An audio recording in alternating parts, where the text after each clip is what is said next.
ఈరోజు మా బ్రేక్ఫాస్ట్లోకి రవ్వ దోశ అయితే ట్రై చేశా అండి. ఫస్ట్ టైము చాలా బాగా వచ్చింది. మీరు ట్రై చేయండి.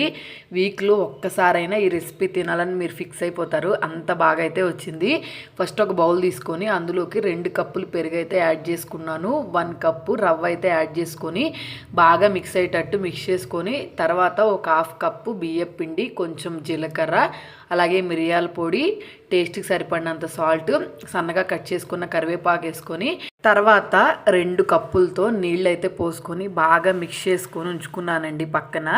అంతలోకి దానిలోకి ఆనియన్స్, నెక్స్ట్ అలాగే సన్నగా కట్ చేసిన పచ్చిమిర్చి, సన్నగా అల్లంని అయితే తురుముకొని ఉంచుకున్నాను. అవన్నీ యాడ్ చేసుకొని ఇంకో 2-3 కప్పులు వాటర్ అయితే మన లిక్విడ్ కన్సిస్టెన్సీ తగ్గట్టు చూసుకొని తర్వాత ఒక 1 అవర్ తర్వాత బాగా నానిన తర్వాత దోశలు వేసుకున్నామంటే చాలా పర్ఫెక్ట్గా అయితే వచ్చినాయండి దోశలు.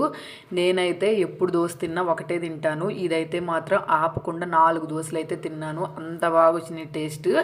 మీరు చూస్తే మీకు అర్థమైపోయింది ఎంత క్రిస్పీగా ఉన్నాయో. మధ్యలో చుట్టూ ఏమో సాఫ్ట్గా, మధ్యలో ఏమో క్రిస్పీగా వచ్చింది. ఈ దోశ కాలటానికి అటు ఇటుగా 4-5 మినిట్స్ అయితే పడుతుందండి. మనము వీక్ డేస్ ఖాళీగా ఉన్నప్పుడు చేసుకుంటే టైం సెట్ అయ్యిద్ది, కానీ పిల్లలకి స్కూల్ టైంలో అయితే అంత పర్ఫెక్ట్గా సెట్ అవ్వదు.